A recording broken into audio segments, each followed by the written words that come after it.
Kita lanjut ke materi 6, yaitu kelas. Apa itu kelas? Gak akan dikasih tahu definisinya dulu ya di materi ini. Definisi kelas baru bakal kebayang kalau kita udah mainan objek atau model di video selanjutnya. Sekarang liatin dulu aja gimana cara bikin kelas, oke? Nah, kelihatan nggak? Nah, di Project Explorer ya, di sini kita punya satu file namanya main. Di sini nih, main.java. Ini nama filenya. Dalam file Java itu di main.java ini kita punya kelas namanya main. Kebetulan sama. Di dalam kelas main ada metode namanya main juga. Kebetulan aja ini sama. Nah, dari cara penulisan, kelas itu ditulisnya disebutnya Pascal case. Tulis di sini deh. Pascal case. Jadi setiap kata digabungin dan di huruf pertama setiap kata itu besar semuanya. Kemudian nama metode itu ditulis dengan format camel case. Jadi setiap kata digabungin, tapi kata pertama huruf depannya kecil, kata-kata selanjutnya huruf depannya gede, kapital. Oke, kita hapus, nggak ada yang kita hapus. Tapi yang mau saya tunjukin, di file main.java ini ada satu kelas, namanya main. Gimana kalau kita bikin kelas yang lain? Oke, nah berarti kalau main ini, ya, ini bracketnya, ujungnya itu ada di sini, tuh, sama-sama nyala, sama-sama kuning. Berarti kita bisa bikin kelas berdampingan. Caranya bikin kelas, deklarasi kelas, kemudian namanya apa? Namanya misalnya helper ya, helper kelas. Kemudian langsung kurung buka, kurung tutup. Kayak gini contohnya. Apa itu public, apa itu static? Void kemarin udah ya, void itu nggak ngebalikin value. Tapi kita nggak ngebahas dulu. Nah, di sini juga di sebelum kelas itu ada public. Public ini apa? Public ini access modifier, tapi nanti aja kita bahasnya. Sementara kita nggak pakai access modifier, langsung aja kelas helper. Misalnya kita mau mindahin metode yang ada di kelas main ini, ya. Nah, ini kan kelas. Ini bisa kita tutup nih, tutup. Nah, kebayang kan? Kita pindahin metode get name containing ini, Ctrl X, ke helper. Paste. Nah, sekarang di sini ada error nih. Error. Karena si main ini, si kelas main ini nggak punya lagi metode namanya get name containing. Hal serupa akan kita lakukan ke get number selected. Ctrl X, paste di sini. Oke.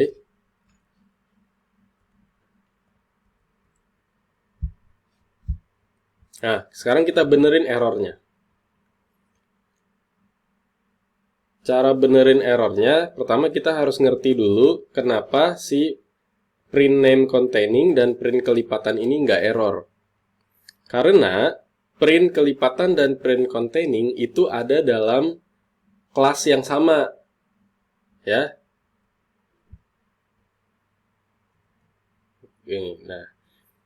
Nah ini sama ini, dia manggil sebuah metode ya di kelas yang sama, sama-sama kelas main.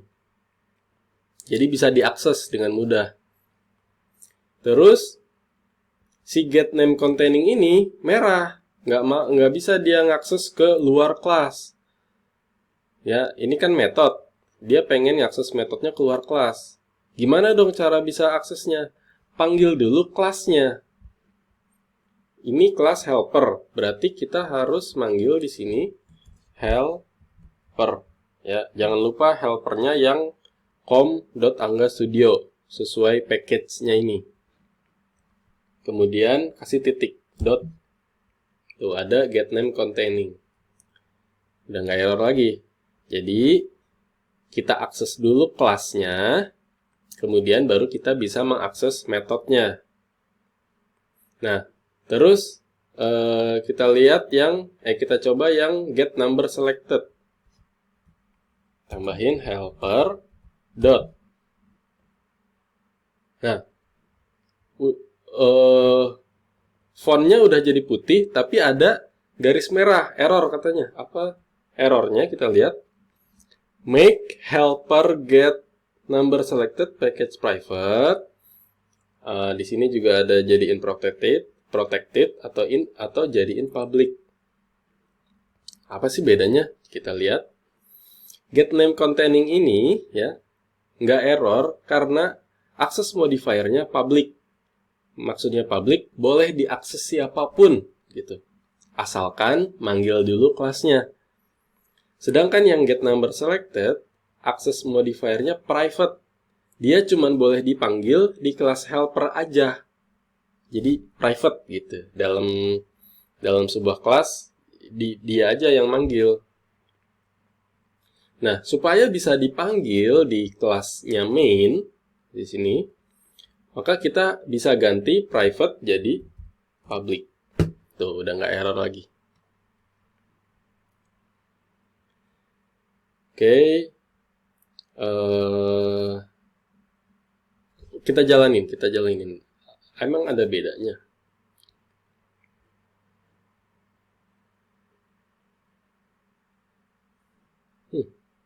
Kenapa ada Kotlin ya? Biarin aja dulu. Oke, kita cek yang getName, yang ini hasil return string. Angga, Panjul, Asep, Ridwan. Sama ya? Nah, sama kayak yang video sebelumnya. Oke. Terus apa dong, buat apa sih bikin kelas baru? Padahal sebelumnya juga bisa. Bikin kelas baru itu supaya kita bisa mengelompokkan kode-kode kita supaya lebih rapi. Ya, kelas helper di sini punya tujuan yang mirip-mirip metode-metodenya. Yang ini untuk ngambil nama dengan syarat tertentu. Yang ini juga buat ngambil number dengan syarat tertentu. Sama-sama ngambil data gitu kan, mirip kan. Terus ini juga ada yang mirip nggak metode-metode ini? Ada, dia ngeprint. Kalau gitu kita rapihin juga. Kita bikin kelas lagi ya. Namanya kita tutup dulu deh. Tutup biar kelihatan. Nah. Oh ya, kita lihat ke Project Explorer. Tuh, sekarang di di file main.java ada dua kelas, ada helper dan ada main. Ya. Sekarang kita tambahin satu lagi. Kelas buat ngeprint. Kita kasih nama aja printer kali ya. Terus kita cut kedua metode ini, Ctrl X, masukin ke sini. Oke, mana yang error? Ada yang error. Ya, error kan? Print name containing error. Karena di kelas main nggak ada metode namanya print name containing. Adanya di kelas printer. Berarti kita panggil dulu kelas printer. Printer dot. Berhasil. Satu lagi. Printer dot. Nah, si kelas printer ini punya print kelipatan, punya metode namanya print kelipatan, tapi nggak bisa diakses, merah, error. Karena private, kita ganti jadi public. Udah nggak error kan? Nah, kayak gitu. Ini kita rapihin spasi-spasinya. Kalau kita jalanin,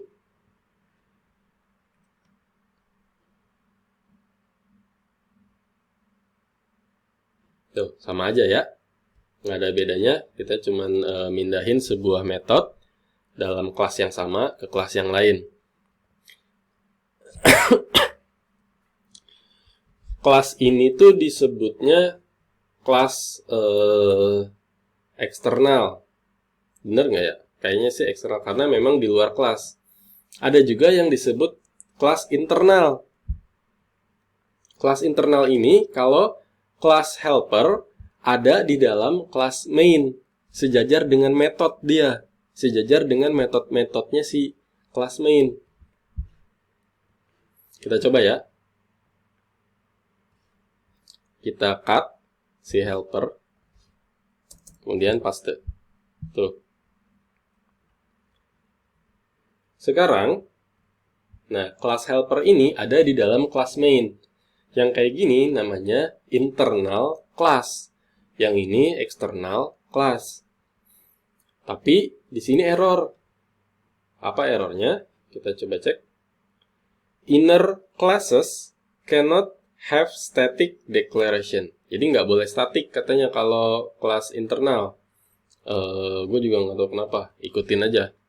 Berarti kita hapus. Coba statiknya. Kita lihat. Masih error.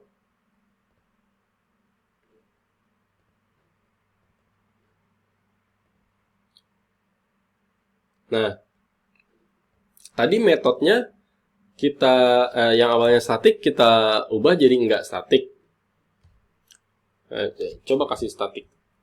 Kasih statik. Ini dikasih statik. Nah, di sini nggak error ya. Di sini nggak error karena pemanggilannya betul. Ini statik. Tapi kelas internal nggak boleh statik metode-metodenya katanya. Ya udah kita hapus. Kita hapus statiknya di sini.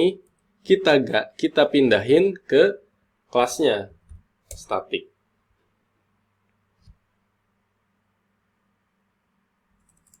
Apa kebalik? Kelas statik. Oh, salah juga. Oke, kita cek ininya aja ya.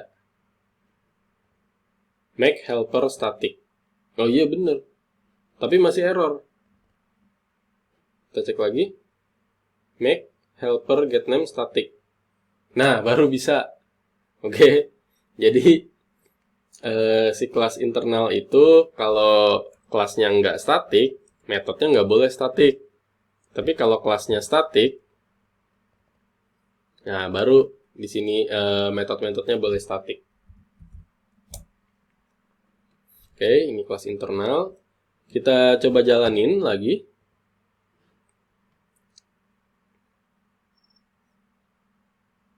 Bener nggak? Oh, masih bener. GetName containing ini di print di bawah kan ya. Di sini ya. Return string, return integer, return string. Oke, masih sama. Masih sama.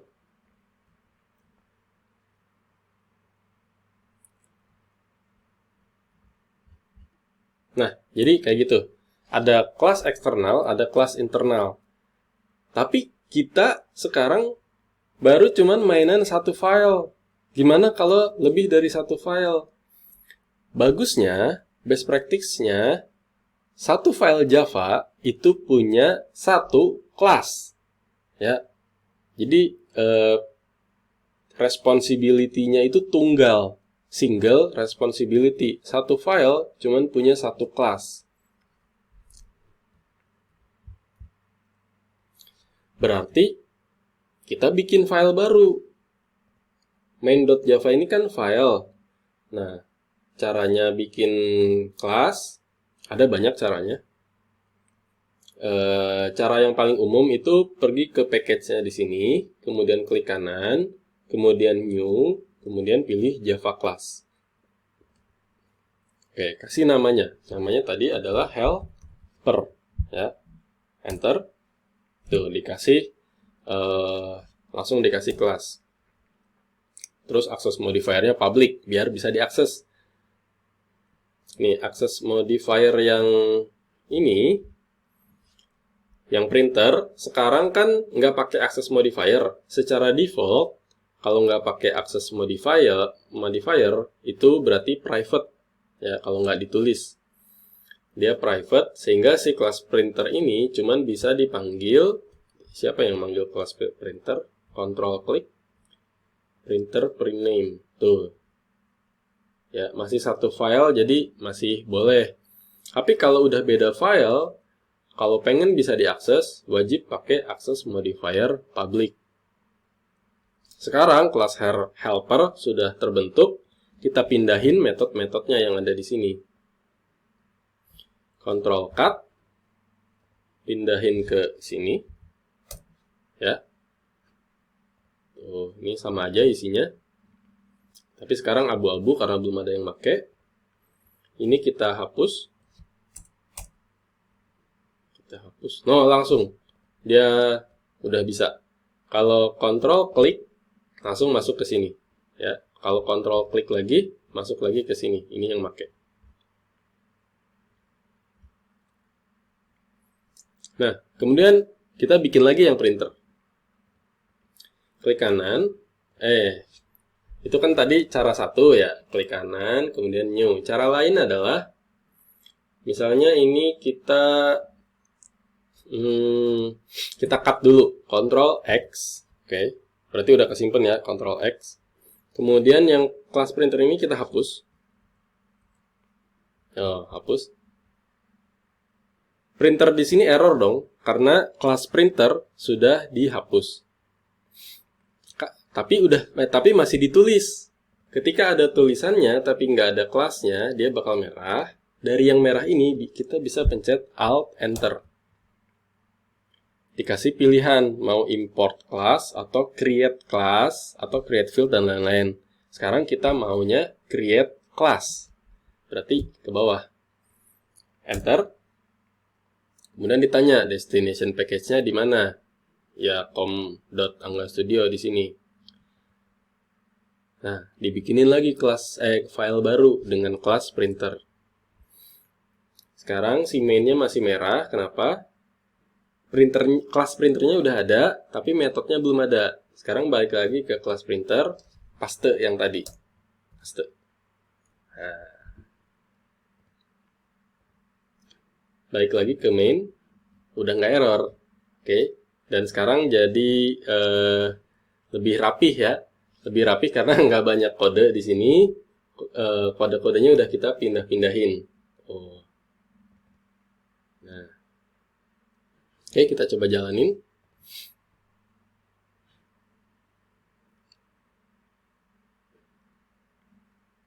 Yang sama ya. Karena di sini dieksekusi. System out print. Nah, ini printer ini dia ngeprint names yang ada P-nya, ya kan? System.out.print, ada nggak yang ada P-nya? Tadi apa sih namanya? Print name containing. Print name containing, tuh sama ya, ada Panjul, ada Asep.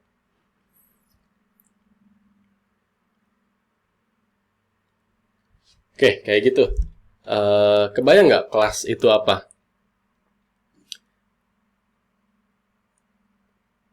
Kayak gitu.